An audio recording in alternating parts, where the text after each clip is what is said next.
баҳри вусъат бахшидани корҳои ободонӣ ҷиҳати истиқболи ҷашни 30-солагии истиқлолияти давлатии ҷумҳурии Тоҷикистон ва сабзу хуррамгардонии гӯшаву канори мамлакат дар ноҳияи шаҳри Нав корҳои ободониву кабудизоркунӣ идома дорад. Дар мавсими ҷории ниҳолшинонӣ кормандони корхонаи манзилии коммуналӣ ва сокинони ноҳия то имрӯз зиёда аз 6000 бех ниҳолҳои ҳамешасабз, сояафкан ва ороишӣ баҳри таъмини сарсабзиву хуррамии ноҳия шинонидаанд.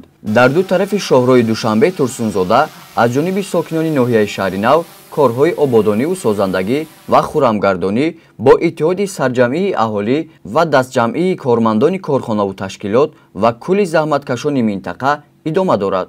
барои сабзу хуррамгардонии гулгаштҳои шоҳро аз ҷониби мақомоти иҷроияи ҳокимияти давлатӣ, шуъбаи ҳифзи муҳити зист ва ҷамъиятҳои деҳот ба миқдори зиёда аз 5000 гулу буттаҳои ороишӣ ва дарахтони ҳамешасабз дастрас ва шинонида шуданд, ки баъди сабзиш манзараҳои зеборо дар ин минтақа ба бор хоҳад овард.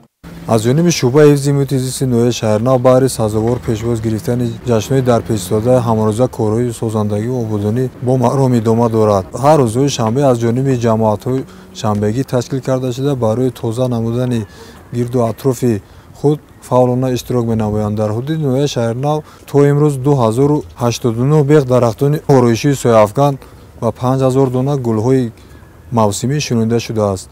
мо кӯшиш менамоем ки баҳри ободонии созандагии ватани худ саҳми худро расонем. ба гуфти масъулини корхонаи манзилии коммуналӣ ва кабудизоркунии ноҳия, имсол тибқи нақша дар ҳудуди ноҳия зиёда аз 10000 ниҳолҳои ҳамешасабзу сояафкан ва 4000 бех гулу гулбуттаҳои ороишӣ шинонида мешавад, ки ин нақша имрӯзҳо дар ҳоли иҷроиш қарор дорад. ҳамин гуна ҳашарҳои дастаҷамъона баҳри иҷрои саривақтии дурнамои ниҳолшинонии имсола дар дигар ҷамъиятҳои шаҳраку деҳот ҳам идома дорад. гузариши Соҳибнур Абдурасулов, Хуршед Алимов, Фирӯз Мирзоев аз ноҳияи шаҳри Нав барои барномаи иттилоъоти Навид.